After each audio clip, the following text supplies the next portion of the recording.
analisando as características da relação de emprego para ter facilidade de identificá-la, de separá-la das outras e saber quando que devemos aplicar os direitos, seja da legislação, seja do contrato, seja do próprio costume nessa relação. É preciso que a gente faça uma análise muito detalhada de cada uma dessas características, porque elas podem se apresentar até de uma maneira diversificada. Há várias formas de mostrar a subordinação, há várias formas de mostrar a bilateralidade, e algumas estão previstas na própria CLT, como o contrato de equipe, que eu já expliquei, como a própria subordinação, que nós temos uma subordinação diretiva diretamente aplicada e cotidianamente aplicada ao empregado, temos uma subordinação finalística, temos uma subordinação estrutural, e nós temos que estudar todas essas, porque para não corrermos o risco de analisar 3 formas de subordinação, falar que não existe, que então é um trabalhador autônomo, e depois se descobrir que na prática da relação jurídica nós temos uma subordinação da 4ª espécie, que nós não analisamos. Então, para fazer isso, vocês viram que várias vezes eu dividi as subordinações, cada uma das características, melhor dizendo, em 2 tópicos. Um deles geralmente objetivo, o outro subjetivo. Por exemplo, a bilateralidade, ela tanto funciona como um acordo de interesses, como um consenso entre as partes, ou então como uma característica do contrato da relação de emprego, que nos encaminha para o fato de vermos 2 objetos nesse contrato. Então, a primeira ao tratar de interesse, é subjetiva, se refere ao sujeito da relação de emprego, seja o sujeito empregador, seja o sujeito empregado. A segunda já trata do fato de haver 2 objetos e de como eles aparecem no contrato. Objeto é aquilo a que eu viso, é aquilo a que a disciplina que acatamos para realizar o contrato, para estabelecer um acordo de interesses entre as 2 partes, esse fato de estabelecermos esse acordo está nos obrigando a adotar determinados comportamentos que são obrigando a adotar comportamento, são as nossas obrigações contratuais. Quer dizer, são os objetos sobre os quais nós contratamos. Neste caso, então, eu estou tendo uma visão objetiva que nos leva a identificar o que nós queremos, qual a finalidade deste contrato que nós celebramos.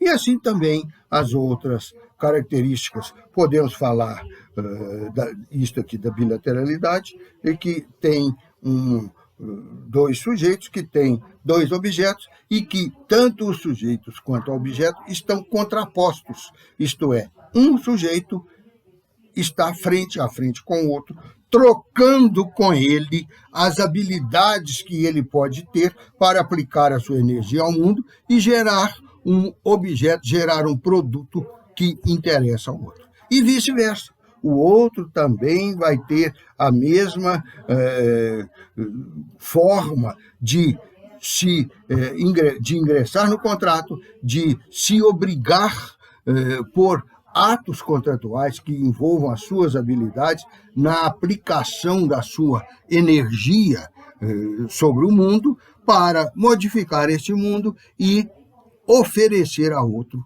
um serviço por ele desejado, por ele ambicionado ou objeto de seu interesse. Então, quase todas as características têm esta forma bilateral de agir, o que é próprio do próprio contrato. Ele existe exatamente para unir, para aproximar, para ligar ou relacionar duas realidades opostas. Sejam duas realidades subjetivas, duas pessoas, sejam duas realidades objetivas, dois interesses que eles visam realizar através do contrato. E na aula em que se trata de tudo isso, a gente fala sobre a subordinação no sentido de que, eu mesmo falei na aula passada, de que ela é mais detalhística, ela é mais complexa e muito importante no diagnóstico da relação jurídica de emprego. Então, nós precisamos gastar mais tempo para expô-la. É o que começamos a fazer neste momento. Peguem a palavra subordinação. Vamos dividi-la em outras palavras, só que não serão da nossa língua, serão do latim, porque foi no latim que ela foi formada para vir para nós. O sub significa, geralmente, que está abaixo, que existe uma superioridade de um sobre o outro. O ordem ou ordem significa não só o comando, que existe também e que é o final do entendimento da subordinação, que existe também na relação de emprego e é o entendimento final da subordinação, ordem, mas que tem um outro significado que a explica mais realisticamente. É o fato de eu fazer com que o meu conjunto de coisas, que aqui é o conjunto dos dois objetos, ou melhor ainda, conjunto das duas pessoas, porque subordina-se uma à outra, ou o interesse de uma ao interesse da outra. Então, nós vamos ver que essa subordinação também tem a sua face objetiva e a sua face subjetiva. Eu coloco uma pessoa, o seu modo de agir, o seu dispêndio de energia, sob as ordens da outra, que vai, então, decidir, definir como se faz, o que se faz e para que ou quando se faz. Então, essa subjetividade bilateral faz com que os dois tenham posições diferentes dentro dessa ordem que a palavra nos indica como característica da relação jurídica de emprego. E um detalhe final é subordem e ação. Este ação significa exatamente o que nós estamos acostumados a ver no português. Ação é o agir, é o dispêndio de energia sobre o mundo, é o movimentar-se para que algo fora de nós seja alterado e, consequentemente, seja feita uma nova versão dessa peça do mundo. Isto aí, esta ação, então, está sob as ordens do outro, está numa estrutura, está numa hierarquia em que o andar de cima é que estabelece a forma de comportamento do andar de baixo. E vejam que eu estou falando de comportamento e já disse antes que a conduta humana se divide em atitude, que é psíquica, e em comportamento, que é objetivo, que é a ação que nós empreendemos para exteriorizar, para materializar, para realizar aquela atitude anterior.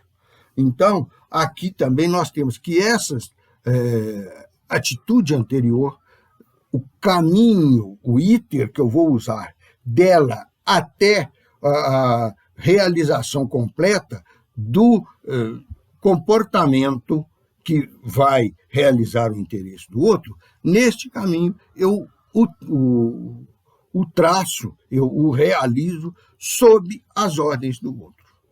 Melhor dizendo, o empregado o realiza sob as ordens do empregador. E aqui, então, nós temos o conceito de subordinação. Só que, como eu falei agora mesmo, essa subordinação vai ser vista ao longo da nossa relação, da nossa convivência profissional, trabalhista, empregatícia. Ela vai ser vista ao longo dessa convivência como uma forma duradoura, já que a relação de emprego é não eventual, também as suas características perduram no tempo. E no caso da subordinação, ela perdura como própria característica da relação ou como direito das partes, direito e obrigação. É direito do empregador ordenar, mandar, escolher a forma de atuação, escolher o comportamento que o empregado vai usar para fornecer a ele, empregador, a realização do seu interesse, o objeto contratual que lhe interessa, que ele demanda, e então, dessa maneira, nós temos uma subordinação variável. Ela pode mudar de uma situação para outra. Eu não mando na atuação de um professor da mesma maneira que eu mando na atuação de um cozinheiro. Eu não mando na atuação de um bancário da mesma maneira que eu mando na atuação de um peão de fazenda.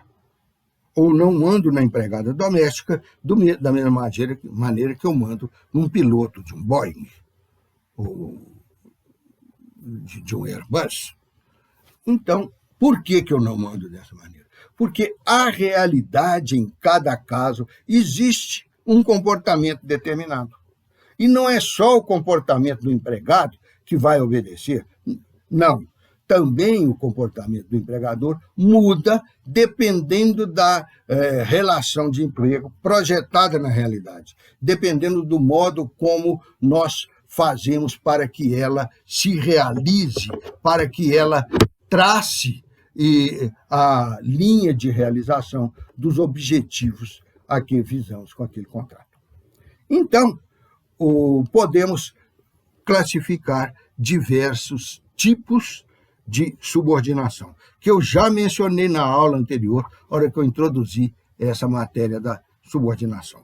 Nós, ao longo do tempo, quando se começou a sociedade industrial, o capitalismo também começou, o liberalismo convenceu as pessoas, virou doutrina política, doutrina pública majoritária na sociedade. Então, aí surgiu o mundo moderno, o mundo liberal capitalista, um mundo em que a forma de trabalho prevalente é a relação de emprego. E, então, naquela época, as máquinas eram exclusivamente mecânicas e, muitas vezes, na maioria delas, visuais ou também manuais. O empregado tinha que ver e movimentar os equipamentos da máquina. Então, para isto, ele tinha que atender objetivos que podiam até variar, mas que eram episódicos, iam sendo realizados um a um durante a jornada de trabalho.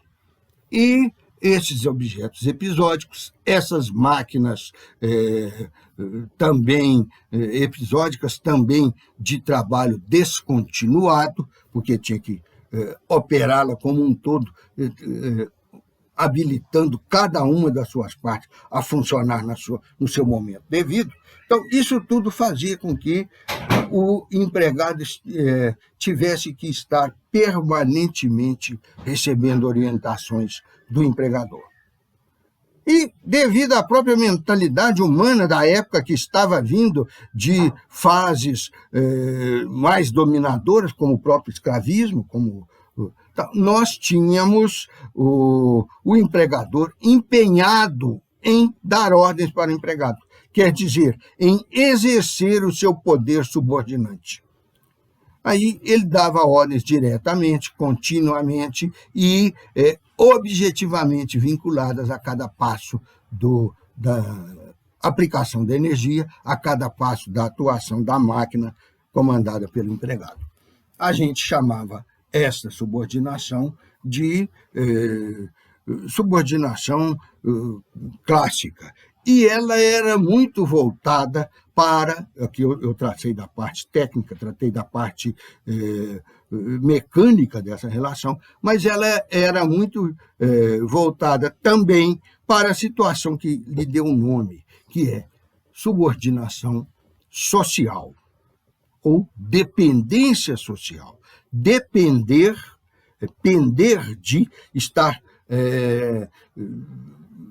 colocado abaixo de, vinculado a esse outro alguém, é subordinar-se, claro. Mas então, essa dependência ou essa subordinação era social, porque era uma classe social que tinha o direito de ter as empresas, claro, porque tinha dinheiro, e era essa mesma classe social que tinha o direito de dar as ordens, não só porque tinha o dinheiro e a máquina, mas também porque, do ponto de vista social, ela era considerada superior à outra. Então, as ordens se expandiam até para fora do emprego. A classe social dominante tem, desde aquela época, hoje ainda há muito resquício ostensivo disso, ela tem o poder de mandar. Ela tem uma postura social e uma posição social, que são diferentes, postura e posição, superior à da outra classe, que é a dos dominados, que é a dos operários, que é a dos trabalhadores. Então, mas esta visão social foi muito limitada e continuou a ser ao longo do tempo por uma questão muito simples, porque legalmente o direito é legal, é claro, legalmente não se pode, desde as constituições que falam naquela linha de que as pessoas são iguais perante a lei, ou, como falava no Império, a lei é igual para todos, o que implicava que ela era igual, mas as pessoas não eram iguais. Umas podiam ser escravas que tinham que seguir a mesma lei dos outros. Mas isso aqui foi um parênteses que eu abri exatamente para mostrar a diferença dessas pessoas da classe subordinada, da classe dominada. Ao longo do tempo, a tivemos como servo de gleba, a tivemos como escravo e agora estamos tendo-a como empregado. E aí, com a pregação político-filosófica liberal, torna-se legalmente contraindicado uma pessoa ter um poder de domínio sobre a outra simplesmente pela classe superior a que ele pertence. Nós sabemos que, na verdade, isto ainda é uma pretensão do direito.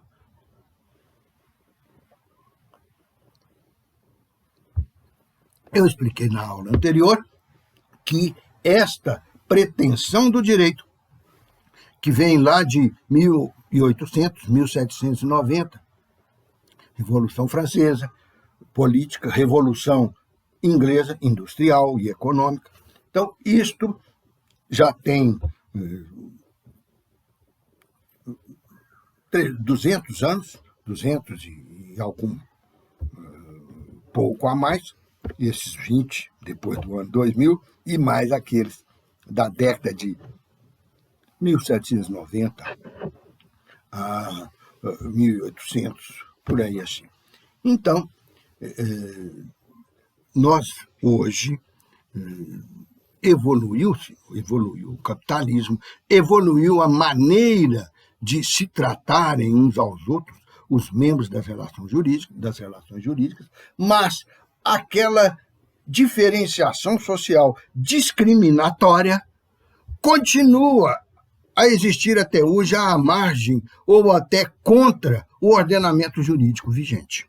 Nós sabemos que não há uma igualdade entre nós, que socialmente, sociologicamente, as pessoas são diferentes e essas diferenças são vistas pela sociedade, são vistas pela nossa mentalidade, pela nossa ideologia, como aspectos meritórios diferentes. Isso é, dependendo da maneira como é cada um, ele vai se situar na sociedade ou mais mandão, nas classes dominantes, ou mais submetido, mais subordinado nas classes dependentes ou subordinadas.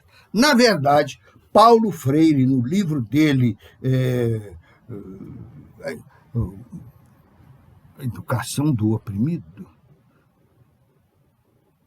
ele fala que, na verdade, quem é o dependente é o dominante, é o dominador, porque ele é que precisa dos esforços do outro, da construção do outro, da produção de benefícios, de bens, de serviços pelo outro, para poder conseguir viver a vida dele. Então, ele é que é o dependente.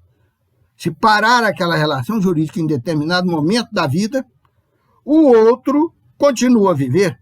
Este que é o dominador, que não conseguirá tocar a sua vida para frente, porque os insumos que ele precisa e que ele pretende ter não estarão sendo fornecidos pelo dominado. Então, esta visão também é comum a Hegel, o filósofo que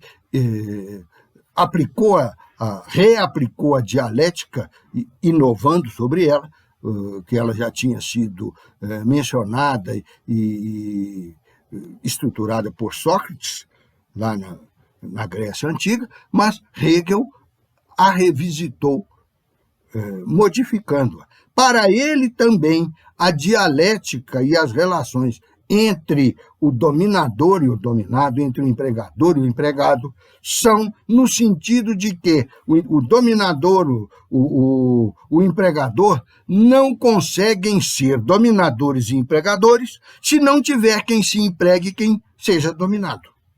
Que por isto, então, a dependência está no sentido inverso do que falamos. Só que exatamente essa dependência é que é o instrumento, é que é a ferramenta da dominação, que é a ferramenta das ordens de um sobre o outro, que é a ferramenta da subordinação, que nós estamos estudando no primeiro momento. E por que é a ferramenta? Porque a relação de emprego visa satisfazer as duas partes através da realização recíproca de seus interesses. Então, aquele que vai ter o interesse fático atendido é o empregador. Ele é que está carecendo de uma coisa que se transforma em bem, de um serviço ou de uma posição dentro da economia, dentro da sociedade, que depende do outro, depende do fazer do outro, depende de esse outro aplicar a sua energia pessoal, a sua energia humana, sobre coisas do mundo, sejam materiais ou imateriais. Então, aí é que está o seio da subordinação.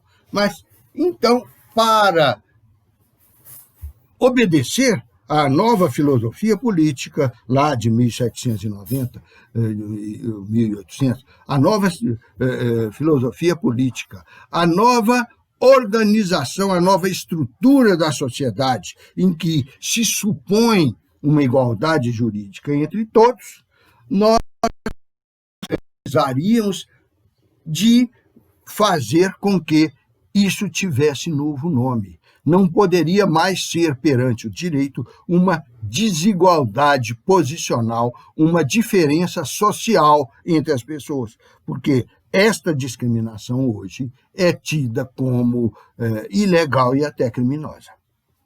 Então, criou-se a teoria da subordinação técnica. Isso aí já é um avanço na industrialização. É a revolução industrial que está evoluindo. Por quê? Porque a subordinação técnica quer dizer que aqueles movimentos, aqueles controles, aqueles registros, aqueles ajustes, aqueles chaves e maçanetas e coisas que a máquina tem, quem sabe, quem conhece como é que opera aquilo, para que serve tudo aquilo, qual é até a destinação daquela máquina, é o empregador. é o George Stephenson que inventou o trem de ferro, é o Marconi que inventou que descobriu, que ela já existia, obviamente, a energia elétrica. É o Edison, Thomas Edison, que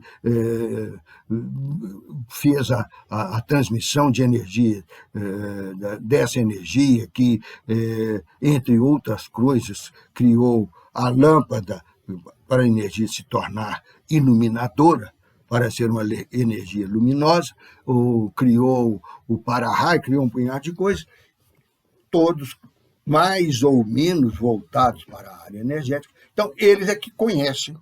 E o exemplo de Thomas Edison, que eu dei, é muito importante, porque ele inventou uma série de coisas. E para cada uma dessas coisas, eu dei os exemplos aqui da lâmpada, da ligação elétrica, mas tem também rádio, não sei mais o que, não, rádio é do Marconi, tem um punhado. E para cada uma dessas invenções ou descobertas do Thomas Edison, ele requeria uma patente e abrir uma empresa. Então, ele tinha a Alva, que tratava de luz, a Edison, que tratava de som, de música, a Electric... Ele tinha várias companhias para cada um dos seus inventos, para raio e tal e tal. E, então, ele detinha, como ele é que inventou, ele detinha todo o conhecimento técnico para operar aquele objeto, aquela máquina, e também para fabricar aquela máquina. Então, os empregados dele dependiam da técnica dele. Mas isso já era raro naquela época. Na agricultura, por exemplo, o agricultor, o dono da terra, da fazenda, a autoridade soberana sobre a propriedade imóvel, era, claro, ele também conhecia, porque ele também trabalhou naquilo, em priscas eras, mas ele era o fornecedor dos insumos, da terra e das ordens ao empregado. Esse empregado também conhecia daquilo, e se o empregador falasse, olha, eu vou viajar para Cochinchina, que hoje nem existe mais, que é o antigo Vietnã e Camboja, aqueles países ali, ele falou, eu vou viajar, você cuida disso aí. O cara podia, se não tivesse preguiça, se não quisesse burlar, fraudar o empregador, ele cuidava, às vezes, até melhor das plantações, do gado, do leite e tal, do que o próprio empregador, porque ele também era detentor da técnica necessária. E aí, então, você vê que já é uma etapa um pouquinho mais complicada daquela que eu dei exemplo do Thomas Edison. Mas ainda se foi além, ainda se chegou a um ponto, e esse é bem atual, em que o empregador, bem atual, mas existe mais um ponto à frente, que já é voltado para o futuro, já é futurista. Enquanto esse que eu estou explicando é atual, nós vamos ver depois um outro que é futurista. Esse atual é que as empresas contratam o empregado por ser ele o detentor da técnica. É uma fábrica de vacinas, muito badaladas na atualidade, é uma fábrica de remédios, é uma fábrica de tecidos bem tingidos, é uma fábrica de móveis bem encaixados,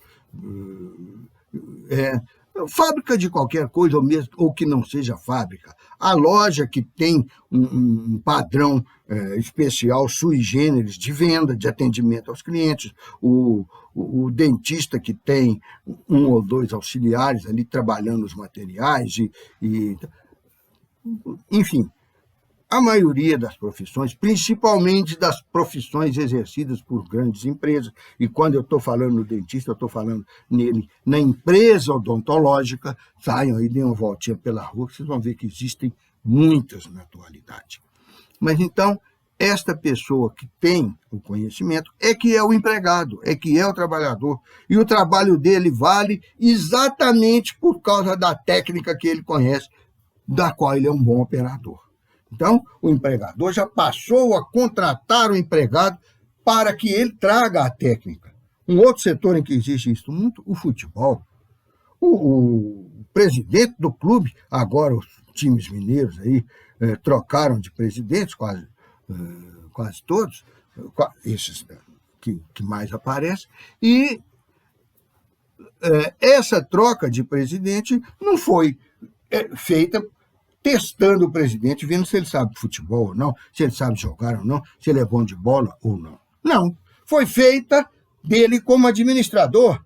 São os cartolas do futebol, porque o jogador é contratado não só pelo teste que ele faz ali no clube, mas também pelo reconhecimento de quanto ele joga bem ou mal no outro clube, através dos chamados olheiros, aqueles que saem atrás de jogos de futebol para examinar os jogadores que estão nos outros times, nos outros clubes, para ver se eles são bons ou não, se eles são promissores ou não, se o clube dele precisa de alguém que faça aquela função que aquele jogador que ele está observando faz. Aí é o olheiro.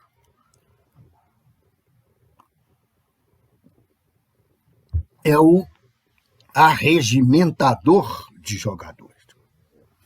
E por que ele vai lá observar? Para ver se o jogador tem técnica, para ver se a técnica que o jogador tem interessa ao seu time, está faltando ao time do seu clube. Então, aí também é um exemplo da contratação pela técnica. E o comando vem também pela técnica. O técnico é uma dessas pessoas que vêm para o clube para aplicar a técnica que ele sabe. Então, o primeiro tipo de subordinação, o mais antigo, mas que, como é ilegal hoje, é praticamente afastado, pelo menos da aparência das nossas relações de emprego. O segundo ainda existe muito, que é a subordinação técnica. E eu falei para vocês da subordinação técnica antiga, da subordinação que era lá do Thomas Edison, do George Stephenson, a subordinação técnica atual, que é essa que eu acabei de falar aqui, não se caracteriza tecnicamente a subordinação, como se falava no passado, porque muitas vezes, a maioria das vezes, aliás, é o empregado que traz a técnica para a empresa. E o futuro disto é que a técnica esteja sendo subsidiada pelas máquinas de informática, como esse computador através do qual eu estou passando os conhecimentos, tentando passar os conhecimentos de direito do trabalho para vocês, pela máquina que tem o manual de funcionamento, para a máquina que tem o passo a passo gravado em seus comandos, em suas teclas, em suas maçanetas, em suas manivelas, para a máquina que segue um padrão universal, por exemplo, os relógios mecânicos, quando ainda existir, eu tenho o meu, aqueles que você coloca, acopla a ele um mecanismo automático de gerar a energia da corda do relógio, e ele funciona sozinho. Para você mexer no calendário dele, para você lidar com corda dele, para você lidar com o acerto das horas dele, você precisa de conhecer a técnica que está praticamente exposta nele através dos botõezinhos que ele tem. Então vejam que a técnica está sendo apropriada, está sendo melhor, propiciada pela própria máquina.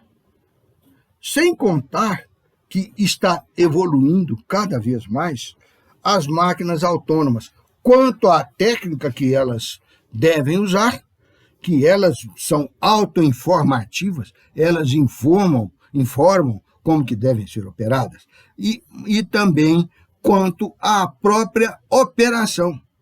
A própria máquina liga, desliga, suspende, abaixa, acelera, os seus diversos setores, as suas diversas partes, de acordo com uma sincronicidade que foi estabelecida nela através de seus comandos eletrônicos. através do computador ou da eletrônica embarcada, como eles dizem. Então, dessa maneira, acabamos de explicar a técnica e vamos para as outras, tentando ser um pouco mais rápidos para a gente ter a visão completa do quadro das fases da subordinação, ou dos tipos, que é o que eu prefiro mais, da subordinação. O terceiro é a subordinação econômica. Dono é rico e operador é pobre. Tudo bem, então a subordinação existe porque o dono manda e o empregado obedece. Ou, como diz o ditado popular, manda quem pode e obedece quem tem juízo. Isto foi uma das teorias, e muita gente ainda crê exatamente nessa. A hora que você fala, não, mas eu não posso fazer isso. Olha, quem tem o dinheiro que está te pagando sou eu, vai e faz. Trabalha mais e pergunta menos. Por quê? Porque o empregador não está lá para mandar, está lá para exercer a sua, não está lá para ensinar, quer dizer, está lá para exercer a sua vontade de determinar como que o empregado vai agir. Então, talvez seja a mais dominadora das formas de se exercer uma relação de emprego. O mais dominador dos tipos de subordinação. E por que ele não pode ser o definitivo? Já que isso está acontecendo aqui toda hora, em toda esquina, em todo meio de quarteirão, em todo andar de qualquer prédio. Porque também, quanto à economia, deve prevalecer aquela igualdade que nós falamos quando eu falei de classes sociais. A economia deve dar, pelo menos, as oportunidades equivalentes, similares. Já vê que eu estou sendo bastante liberal, já não estou falando iguais, estou falando similares, aproximadas umas das outras. Deve dar iguais oportunidades, como fala-se muito na pregação ou na reivindicação de um Estado mais democrático, de uma economia mais democrática, de uma vida social mais equânime, mais fraterna, mais equivalente para todos os componentes da sociedade. Para que aquela sociedade funcione, tanto é importante o dono da empresa que está indo para a Argentina, que ele nem é brasileiro, ele nem conhece esse tal de Brasil, quanto o limpador das caixas de esgoto da fábrica dele. Sem um ou sem o outro, a fábrica não anda. Sem um ou sem o outro, nós não vamos ter os produtos daquela casa, daquela fábrica. Sem um ou sem o outro, nós não vamos ter um avanço no bem-estar da nossa sociedade. Agora, eu dar esse avanço do bem-estar apenas para o que é o dono da empresa, obviamente, é uma tragédia para com o outro. Nós estamos produzindo, nós estamos construindo classes necessitadas nesse país, ou em qualquer outro país do mundo que aplique uma política dessa. Nós estamos, com uma atitude dessa, fazendo com que a nossa sociedade sempre tenha miseráveis e, amarrada a eles, ela perde mercado de consumo, ela perde evolução intelectual de seus membros, ela perde produtividade intelectual, ela perde produtividade física, ela se torna abjeta, sem ética, sem humanidade, e com isso nós nos desumanizamos.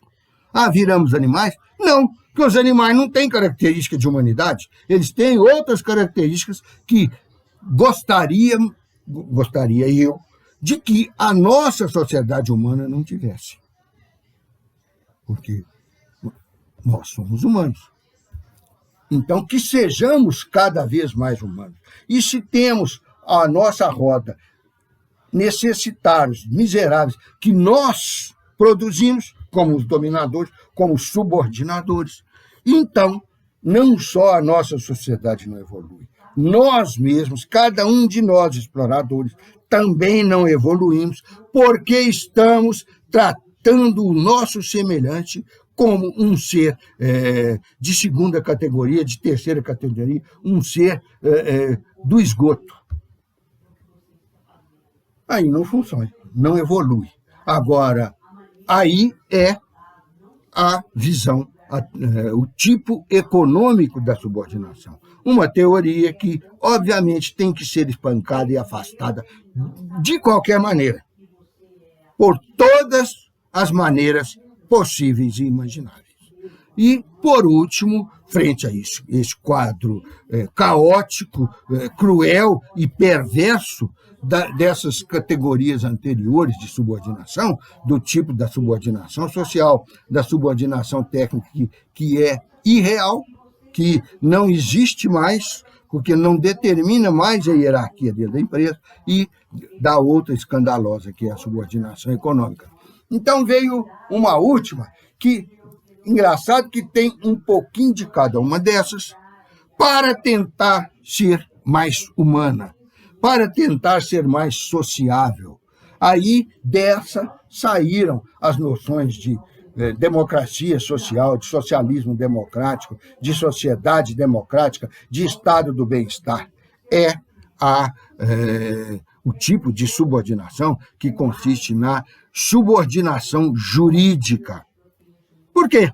Isso aqui fechou o ciclo do capitalismo. O capitalismo começou quando se adotou o contrato como forma de relacionamento jurídico, de relacionamento produtivo entre as pessoas. E chegou à sua formulação mais perfeita, se é que podemos dizer que o capitalismo um dia foi perfeito, quando se adotou a subordinação estrutural. Por quê? Estrutural não, peraí. A subordinação jurídica. Desculpe que esse estrutural estou com pressa de chegar lá, por isso já estou antecipando ele. A subordinação jurídica é pegar aquele contrato antigo e derivar dele a subordinação hoje existente. Então vejam que a CLT tem muitas cláusulas referentes à subordinação, principalmente o artigo 482 e 483, os artigos 2º e o artigo 3º. No artigo 2º, fala que o empregador administra a relação de emprego. No artigo 3º, fala que o empregado produz, trabalha, aplica sua força de trabalho sob a dependência do empregador. E lá no 482 e 483, nós temos as punições, principalmente no 482, que é o que nos interessa, porque é o que trata dos empregados. Eu estou falando nos dois para vocês saberem que existe esse paralelismo deles dentro do direito do trabalho. O 482 fala nas causas para demissão, para romper, para extinguir aquela relação de emprego, que são provocadas pelo empregado. No 483, fala nas causas que são provocadas pelo empregador. Hoje aqui está quente e seco. Não está conseguindo ficar com a boca em condições de falar. Mas, continuando, esse caso da subordinação estrutural, não, da subordinação econômica. A subordinação econômica é aquela que eu estou misturando aqui porque ainda faltava uma ideia sobre ela. A subordinação econômica é aquela que vem do poder econômico do empregador para fornecer os bens, montar a atividade fabril ou atividade agropastoril e tal, enfim, ser o dono, ser o empresário, ser o dono da empresa, do empreendimento. Veja as diferenças disso lá no direito empresarial. E também ser o detentor do capital, que vai comprar os insumos, que vai pagar o trabalho do empregado. Então, ele, por ser o dono desse pacote de capital, ele tem direito de mandar. porque a Constituição fala que na propriedade como livre domínio do empregado, do proprietário, fala na empresa como a livre empresa que gerida e gerada pelos seus proprietários, fala na liberdade de contratar e assim por diante. Então, o resultado disso tudo conflui para um poderio do empregador sobre tudo aquilo. E o empregado tem poderio sobre o quê? Sobre o seu corpo. Uma jovem, uma mulher, com qualquer idade, falei jovem para suavizar o termo, mas que se entregue à prostituição, ela está, como eles falam, vendendo o seu corpo. Na verdade, ela não está vendendo, ela está fazendo a mesma coisa que eu tenho falado aqui desde o início do semestre letivo. Ela está consigo, com o seu corpo, com a sua inteligência aí aplicada ao sexo, exercendo atividades, atuando, aplicando a sua energia, aqui energia da libido, mas que é também humana, que é uma parte da energia humana, para dar satisfação sexual, satisfação corporal à outra pessoa. Então, aí também eu tenho uma relação de trabalho. Não costuma ser relação de emprego, mesmo porque explorar essa relação, quer dizer, os empregadores terem empregadas prostitutas, é ilegal. É o tal do lenocínio, do rufianismo e assim por diante. Então,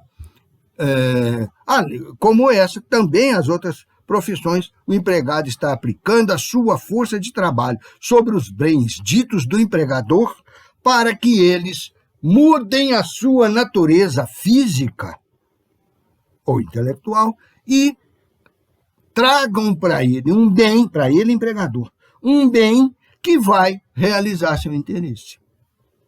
Então, tudo seria isso. E como é que eu vou conseguir isso da outra pessoa? O mundo já teve várias soluções para esse problema de como conseguir a energia vital, a energia humana do outro aplicada naquilo que me interessa. Já se conseguiu isso através do trabalho comunitário primitivo, já se conseguiu isso através da escravidão, já se conseguiu isso através da corporação de ofícios, já se conseguiu isso através do feudalismo. Hoje se consegue isso de algumas maneiras diferentes, com o trabalho autônomo, com o serviço público, com o trabalho beneficente, filantrópico, caritativo, com o trabalho dos ministros religiosos, não é ministro supremo nem do STJ, não, gente, como dos ministros religiosos, dos membros de associações de bem-estar, associações de filantropia,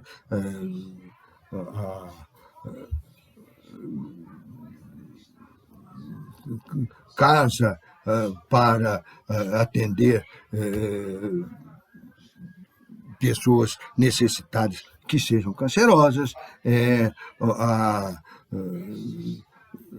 Sociedade São Vicente de Paulo. Eu estou dando esse exemplo porque são os que eu mais conheço, que são vinculados à religião que eu pratico. Então, assim por diante nós temos. Há um tipo muito comum dessas entidades que recebem um trabalho diferente, um trabalho voluntário, como eles dizem. Na verdade, todo trabalho é voluntário. Eu trabalho porque eu quero. Pode não ser por gracinha e por lazer, mas é porque eu quero ganhar o dinheiro que o trabalho me fornece. Então, eu quero trabalhar para ganhar aquele dinheiro. Eu sou preguiçoso como o diabo, mas se eu não trabalho, eu não ganho dinheiro. Então, eu quero trabalhar. Agora, além disto, nós temos, nesse trabalho voluntário, é igual, na nossa faculdade, os chamados monitores voluntários.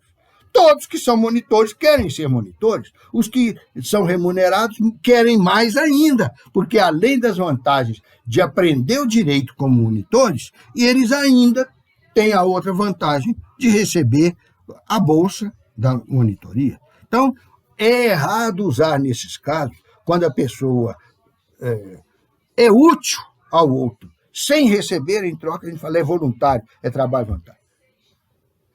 Todo trabalho é voluntário, até o do escravo. Ou você trabalha ou eu te espanco em praça pública. Como ele prefere não ser espancado, ele dá a opção dele, a escolha dele, a aplicação da vontade dele é no trabalho que ele não queria fazer, mas passa a ter aquela vontade para evitar o espancamento. Eu trabalho ou então eu te mato preso lá no Pelourinho da praça. Mesma coisa.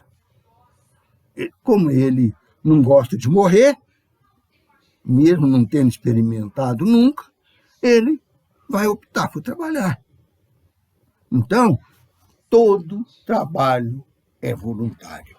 O que alguns são que outros não é remunerado, é oneroso. Lembre-se que a onerosidade é uma das características aqui, uma das.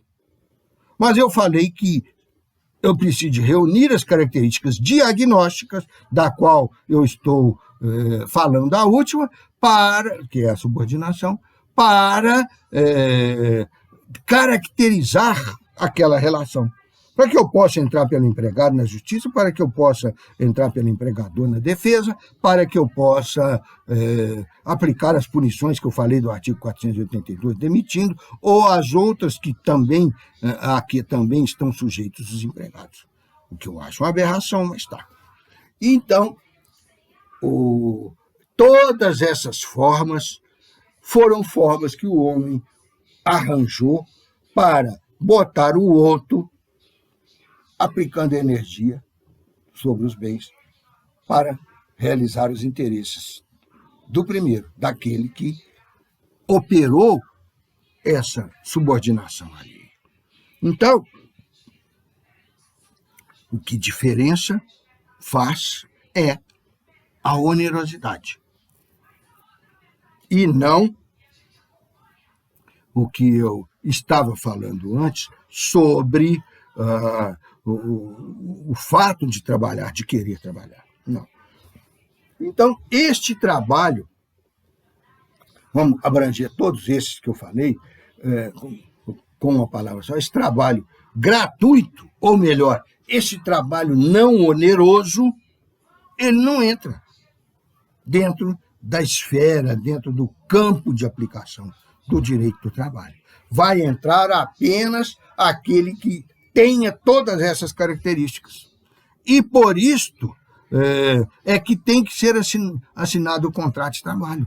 Porque o contrato de trabalho é que torna obrigatórias essas características para os dois lados. Lembrem-se que eu já falei para vocês que o contrato de trabalho cria a relação de emprego, começa a discipliná-la e a entrega para o direito do trabalho, ou traz o direito do trabalho para ela, para ele completar e expandir essa disciplinação da relação de emprego. Pois bem, quando cria e quando começa a disciplinar o contrato de trabalho, a primeira coisa que ele atrai são essas características que eu falei que são diagnósticas para a relação de emprego. Elas são diagnósticas porque nos mostra como é que funciona, como é que opera, como é que existe uma relação de emprego. Se aquela relação que a gente observa é de emprego ou não. E aí elas servem durante toda a relação, que elas têm que ser mantidas e respeitadas durante toda a relação jurídica entre aquelas partes. Esse quadro que nós estamos fazendo, nós vamos ver, então, os tipos em que a subordinação opera na realidade. Alguns falam que é características da subordinação. Eu não gosto de falar porque subordinação já é uma característica da relação de emprego, vai ficar uma petição de princípios, as características da característica e tal. Mas também não gosto de chamar isso de características da subordinação, porque, na verdade, não correspondem ao que ela é, mas sim como que ela é estabelecida, a forma de gerá-la e de exercê-la na relação concreta jurídica de trabalho. Nós temos, ao longo do tempo, foram criando novas formas, novas teorias sobre essa subordinação, mas nunca se afastaram as antigas. Elas vão se acumulando ao longo do tempo, exatamente pela diversificação da natureza, a diversificação da aparência das relações de emprego. Então, quais são essas fases, ou melhor dizendo, porque fases é relacionada a tempo, e aqui nós estamos relacionando a entidade jurídica, ao instituto jurídico da relação jurídica de emprego, quais são esses elementos da subordinação, ou a maneira como elas existem. Enquanto lá atrás, ao explicar como é que ela surgiu, qual a natureza dela, nós falamos em tipo, aqui nós estamos tratando essa natureza não mais como tipologia, nós estamos tratando a natureza da subordinação jurídica como exercício, como objeto da atividade humana, de identificação e de manutenção de uma forma dessa atividade. Então, a primeira forma de subordinação que existe, eu já falei para vocês ao explicar a teoria social da subordinação e a teoria técnica. É aquela subordinação em que o empregador está ao lado do empregado, quase segurando ele pela coleira, para dar ordem a ele toda hora, todo minuto, toda vez que ele passa de uma tarefa para outra, de um ato para outro, ele recebe nova ordem do empregador. Isso aí é óbvia a existência da subordinação. É a mais nítida de todas as formas de subordinação. Mas temos uma segunda que, à medida em que os empregadores começaram a ficar afastados e botaram chefe de equipe, gerente e tal, botaram um monte de intermediários entre ele e o operador da ação, entre ele e o operário, botaram aquele monte de gente. E as máquinas também, ocorreu aquilo que eu falei, que elas se modernizaram, já se autoprogramando, precisando menos de que se dê ordens para operar com elas. Aí surgiu a subordinação, que não é mais objetiva, clássica e de ordem a ordem. Surgiu a subordinação em que o empregador e o empregado se reúnem e agem em comum, e interagem dentro daquela relação de emprego que é recíproca de uma outra maneira. E qual é essa outra maneira?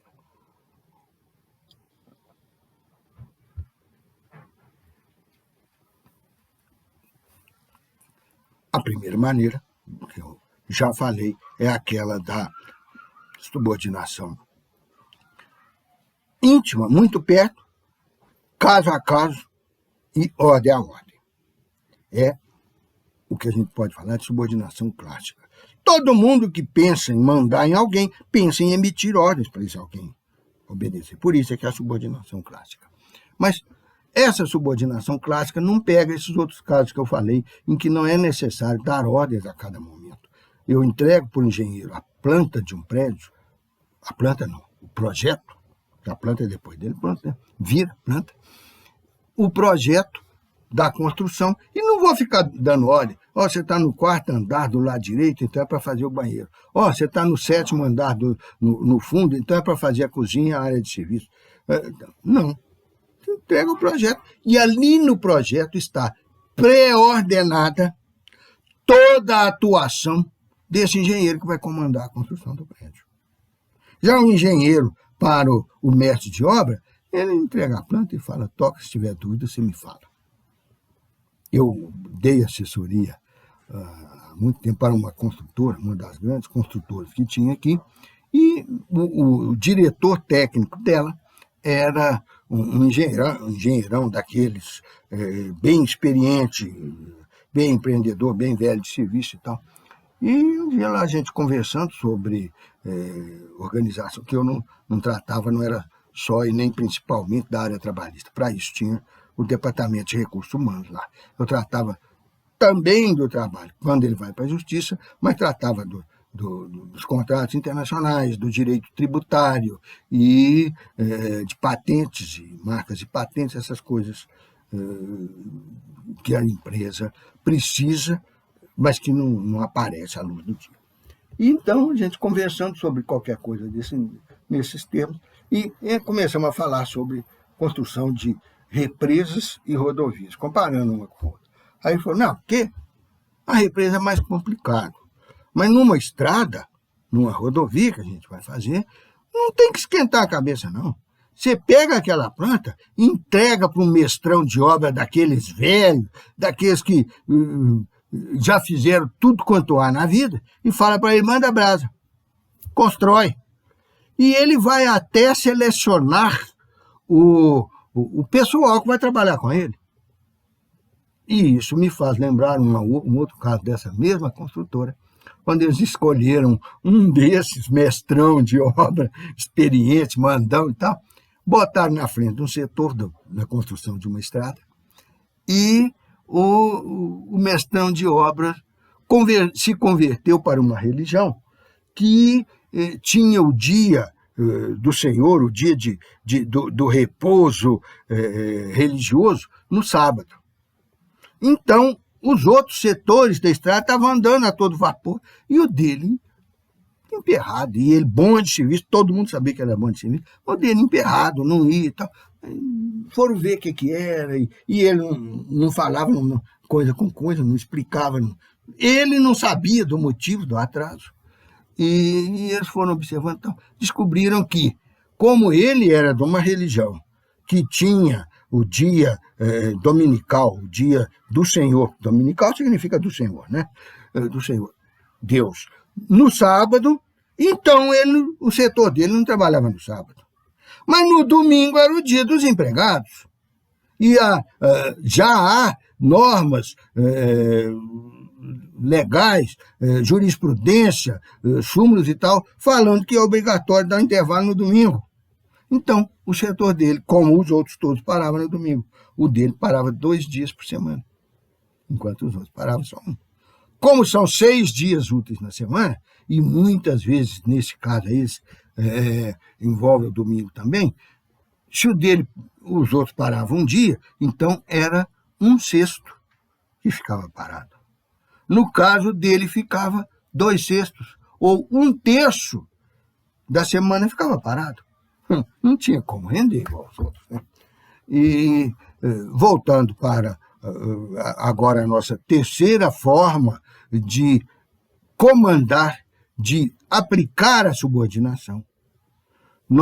Eu já falei da clássica, que é a de ordem a ordem. Já falei que a máquina já está autoprogramada, que o empregador não fica lá toda hora, que o empregado exerce mais independentemente as suas funções, e esta tem, obviamente, o nome de subordinação pela atuação.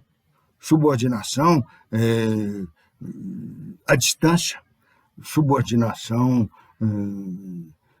construtiva. Ao se construir, se subordina. Construtivo que eu estou falando não é só de construção civil.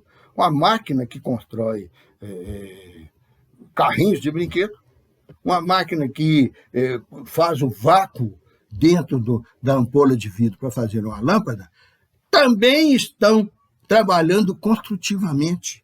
E a construção que ocorre ao longo delas não é só do produto final, é também, e talvez até principalmente, aquela que constrói a própria vivência, o próprio dia gasto pela empresa e pelo empregado. Quer dizer, é uma forma de vida. Construtivo é o que nós fazemos, com o que nós garantimos a nossa vida. É essa a segunda teoria. Aí vamos passar para a terceira, dentro das teorias, das formas de subordinação, da aplicação da subordinação, da transmissão e exigência dos comandos. Essa terceira é a chamada subordinação estrutural. A subordinação estrutural, como ela é moderna, está sendo falada no direito apenas há uns 20 ou 30 anos, então não há ainda um consenso sobre a conceituação dela. Então eu vou dar um que seja bastante claro, e depois vocês vão encontrar na literatura e vão aplicar na vida profissional de vocês aquele que vocês acharem melhor. A subordinação estrutural consiste em o operário, através da sua energia de trabalho, integrar-se na linha de produção da empresa, ou nas linhas de produção da empresa, na elaboração de bens que se incorporem à própria vivência daquela empresa, que se incorpore à estrutura dela, à estrutura dinâmica dela, porque a empresa existe empresariando, a empresa existe trabalhando. Então, ela tem uma estrutura dinâmica. E o empregado tem também algo dinâmico nele, que é a sua força de trabalho, é a sua energia de modificação do mundo. A hora que ele entrega essa energia, que entrega essa força de trabalho à empresa para ser aplicada no conjunto das atividades dela, para ser aplicada na elaboração ou na complementação de sua força integral de trabalho, aí eu tenho uma estrutura da qual esse empregado faz parte. Ele está se caracterizando uma subordinação estrutural. Aquilo que eu fazia lá na construtora que eu falei, eu estava na estrutura dela. Eu não era mestrão de obra, eu não era engenheiro, eu não era peão de obra. Eu estava lá com uma atividade que a empresa podia até contratar no mercado, se ela quisesse, mas eu tinha carteira assinada, porque eu era empregado dela, porque ela queria a minha exclusividade para exercer aquele serviço que eu exercia para ela. O serviço eu já falei qual que era. E, da mesma maneira, um professor não fica recebendo ordem do diretor na escola. O diretor é um gerente administrativo. Ele nos entrega a escola limpa, ele nos entrega o horário de funcionamento, ele nos entrega a biblioteca, ele nos entrega a sala dos professores, entrega para vocês a sala de aula. Por isso é um vexame o que aconteceu na nossa escola, e temo que continue a acontecer depois da pandemia, que é pichar a escola toda, quebrar a carteira, furar o tampo da mesa dos professores, emporcalhar o quadro, as paredes do quadro. Por que é um vexame? É um vexame, primeiro, que aquilo fica feio. E é um vexame principalmente porque todos nós vamos ter o desconforto e o desagrado de viver em um ambiente feio e menos eficiente. E, por último, não é civilizado e nem ético esculhambar a escola. Principalmente a nossa, que é do poder público. Ela existe para beneficiar a sociedade, e ela custa à sociedade os impostos que ela paga. Então, se eu esculhambo a minha escola, eu estou prejudicando toda a minha sociedade. É algo coletivo. Voltando, isso é a subordinação estrutural. E aí ela tem, como eu falei, diferentes vertentes de acordo com o tipo de trabalho e de acordo com o autor que vai defini-la. Existem autores que dizem que é a subordinação integral, porque a pessoa se integra à estrutura física da empresa. Não é. Ele não se integra ao prédio, pode ser até transferido. A permissão ao empregador para que transfira o empregado, ou, em outros casos, a permissão de que as partes contratem a transferência do empregado, já mostra que não é a estrutura física da empresa que o empregado se liga.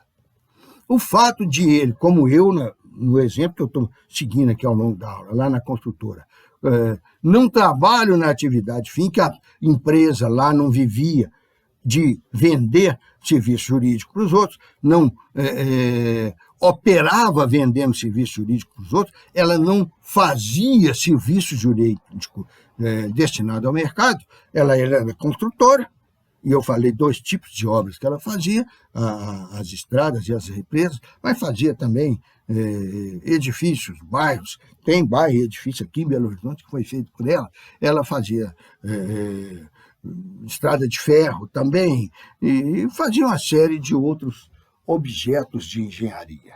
Mas o meu serviço era entregue a ela. Por quê e para quê? Porque ela precisava de orientação jurídica, da mesma maneira que ela precisava de água, da mesma maneira que ela precisava de pedreiro, da mesma maneira que ela precisava de engenheiro projetista. Esse já está na atividade fim dela. O trabalhador lá, o peão de obra, já está na finalidade dela. O mestre de obra já está na finalidade dela. Mas e o que cuida da parte financeira, de atualizar as contas, de cobrar as contas, de orçamentar as obras, de cobrar as etapas pelo valor que foi aplicado? Esse cara é o quê? É um serviço agregado a ela que não constitui o objeto principal dela. Ela não vai vender aquelas planilhas contábeis. No máximo, ela vai entregá-las para o fisco, e mesmo assim, não costuma ser de muito bom grado, não.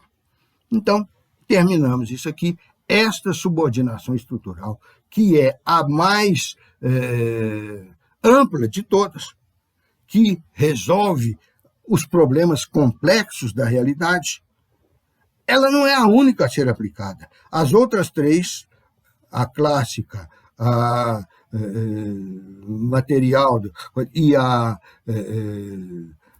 finalística, ligar as pessoas ao fim da empresa, e continuam a existir e a resolver talvez a maioria dos casos que existem, que se discute a relação de emprego, mas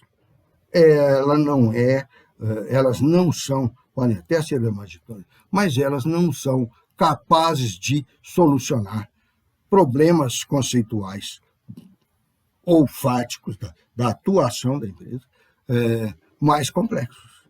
A estrutural aqui é usada nesses casos.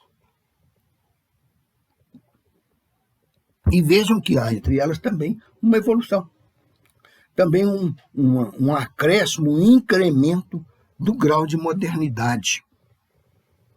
Terminamos esta, que é a última das características diagnósticas da relação de emprego. Eu estou tirando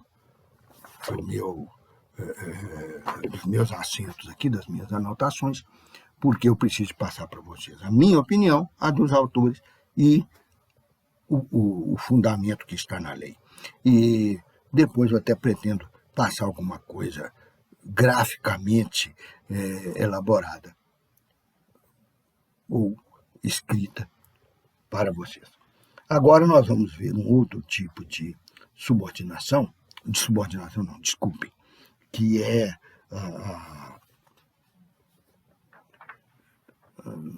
o caso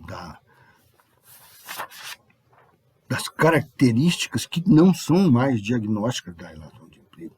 Costumam existir nela, mas não são partes essenciais dela. Quer dizer, não são tijolos da sua construção, não são elementos da sua natureza jurídica própria.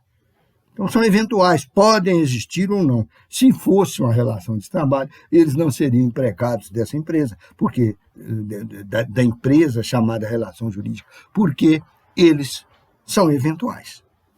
E muitos deles até são discutidos quanto à sua própria existência ou à sua própria aplicabilidade na relação de emprego. Então, nós vamos ver agora estes aspectos das características polêmicas, das características discutidas da relação de emprego. Um momentinho.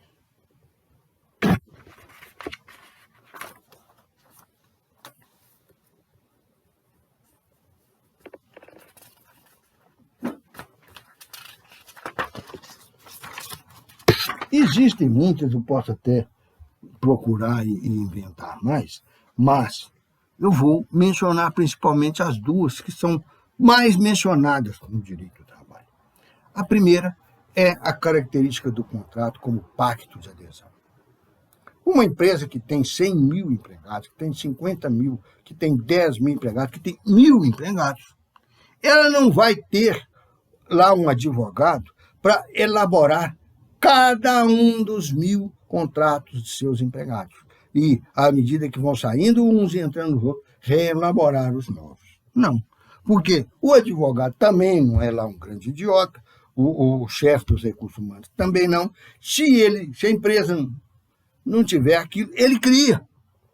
E cria para diminuir o serviço dele. Para fazer um contrato do empregado 1.001, porque o número 525 está saindo. Ele vai lá no computador, muda os nomes, as palavras específicas para aquele empregado, nome, horário de trabalho, salário, endereço, essas coisas assim, qualificação. E imprime, está pronto. Então, este tipo de contrato é um pacto de adesão, é um contrato de adesão. É aquilo que um lado apresenta pronto, não discute, o outro mete a assinatura embaixo. Nessas grandes empresas que têm planos de cargos e salários, PCS, e com base neles tem o plano da remuneração, elas já têm o salário classificado de acordo com o cargo que a pessoa vai ocupar. Por isso que o plano é de cargos e salários. Então, a pessoa não discute nem sequer o salário que ela vai receber.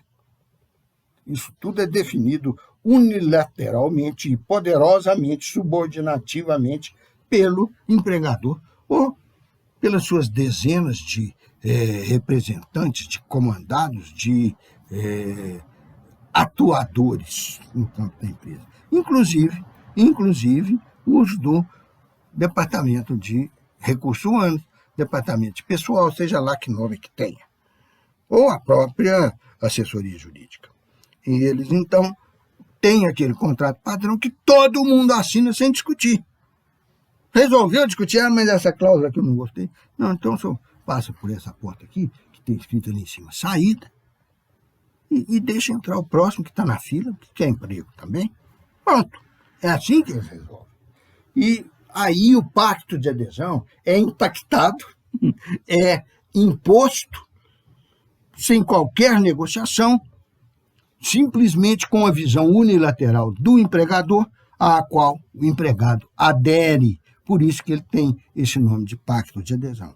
O empregador, ao fazer a sua proposta de assinar, ela já inclui, já embute na proposta, mesmo que não seja mostrado na hora, normalmente não é, o contrato, ou melhor, o instrumento, lembre-se que eu falei disso na hora passada, o instrumento, o papel onde está lavrado, onde estão lavradas as cláusulas que representam as condições que ele impõe para a contratação. Aí é realmente impor, porque ele não negociou, ele não admitiu outras, nem a mais nem a menos, nem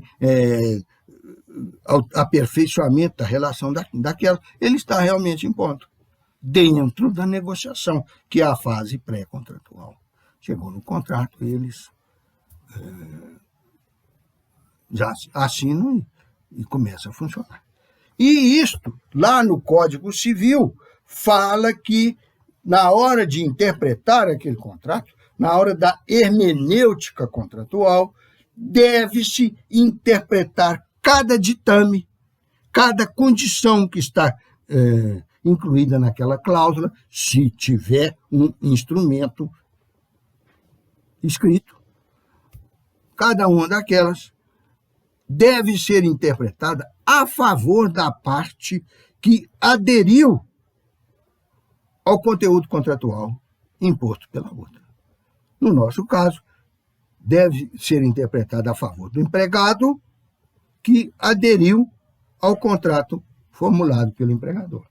E quando eu estou falando em contrato, em formulado, eu estou falando sobre as condições que são impostas, as condições pelas quais as partes se obrigam a agir. As cláusulas é outra coisa. As cláusulas são as divisões do contrato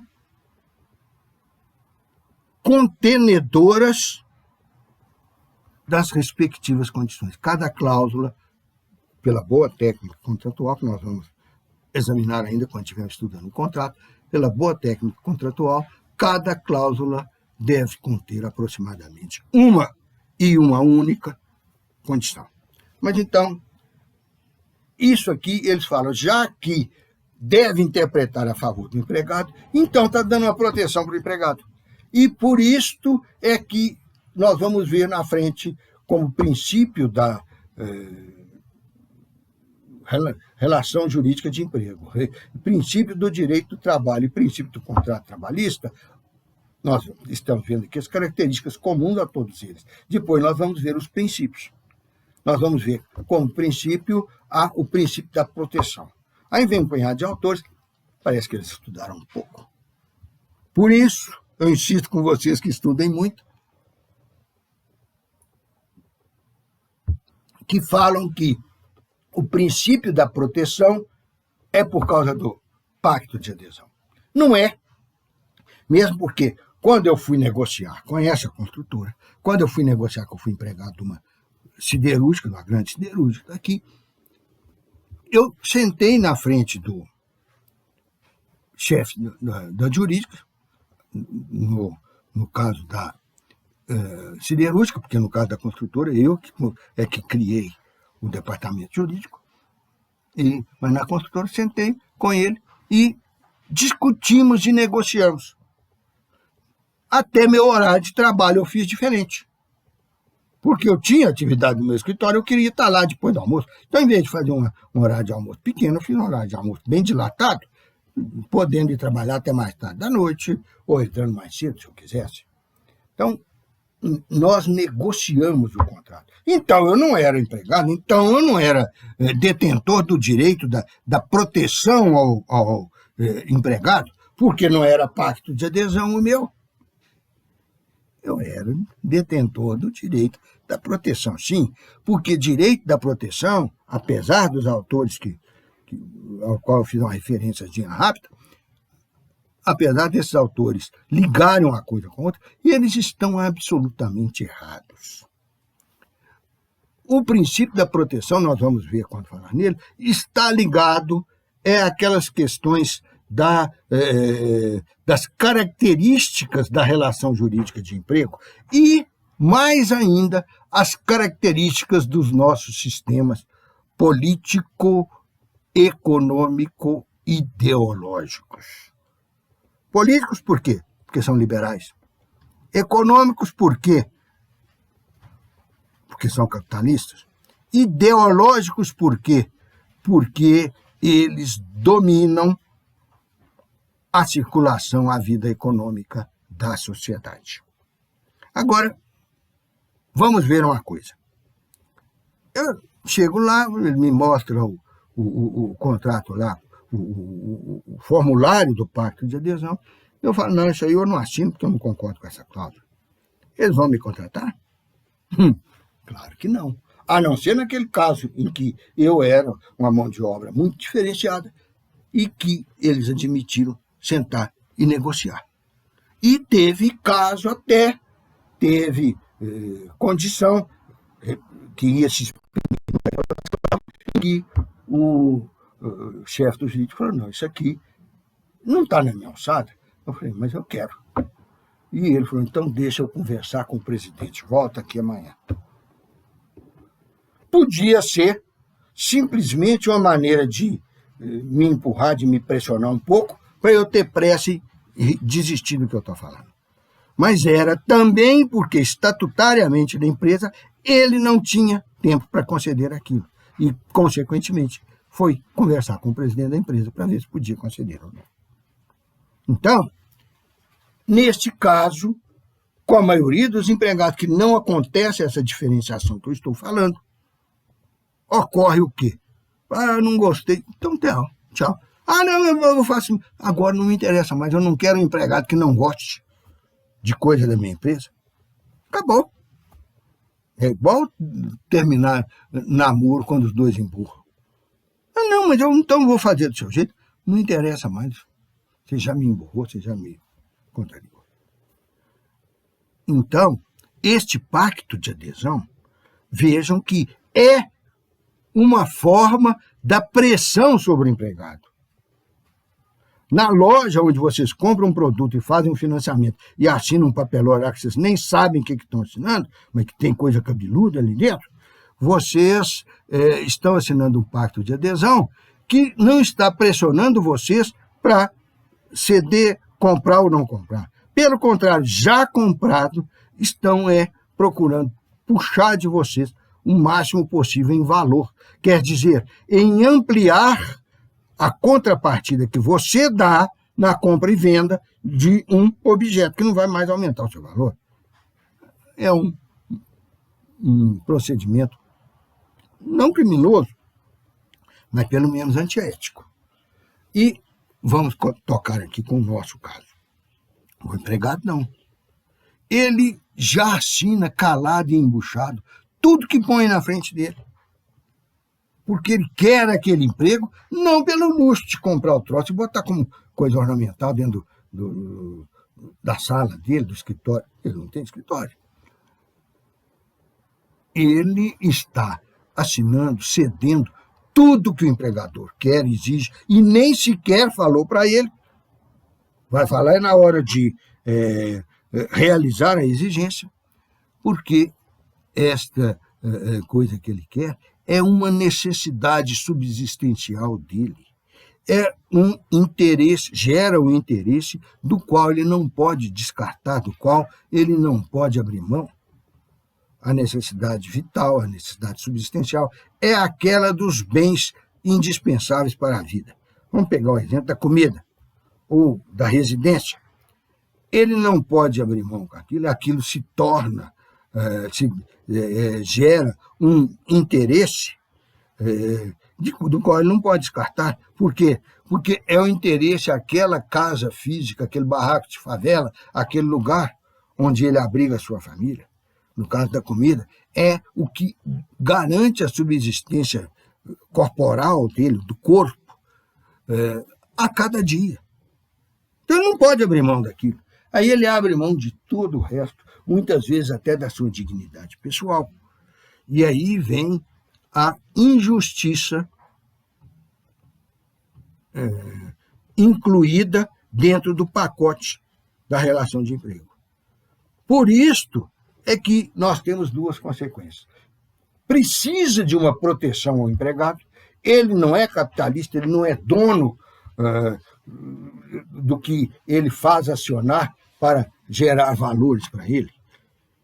Então, ele depende do dono, tem que falar assim, senhor, toda hora que o senhor falar, faça. E ele não tem forma, não tem liberdade de negociar. E se não tem a liberdade de negociar, vai direto para o pacto de adesão unilateral,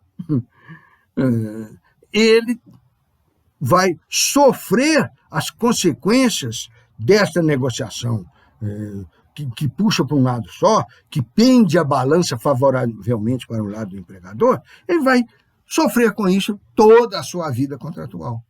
Por isso é que ele precisa do tal do princípio da proteção, que nós vamos estudar na hora própria. E é por isto que existe o princípio da proteção. Não por ser um pacto de adesão, que mesmo os que assumiram o emprego sem ser por pacto de adesão, também vão ter direito a esse princípio da proteção. Teve um dia que eu estava aguardando uma audiência na Justiça do Trabalho, numa determinada junta, com o meu cliente, a outra parte, os outros advogados, tudo ali na porta, esperando terminar uma para realizar a da gente. Quando o juiz terminou, está despedindo do pessoal e falou bem alto, com certeza, porque achava aquilo brilhantíssimo e queria que todo mundo ouvisse. Vocês vão saber a época, se vocês fizerem conta. Nós estamos com 50 anos de CLT, então o empregado já já aprendeu o necessário para ele não precisar de proteção mais, para ele discutir igualdade com liberdade com o empregador, com liberdade para o empregador, sem o protecionismo. Eu não olho isso aqui mais, não. Todo errado.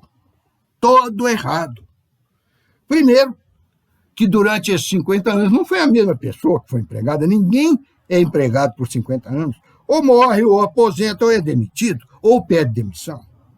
Em segundo lugar, o aprendizado das regras do trabalho não acontece com o trabalhador na frente de uma máquina, acontece com o chefe de recursos humanos e a sua equipe sentado em escritórios com ar-condicionado.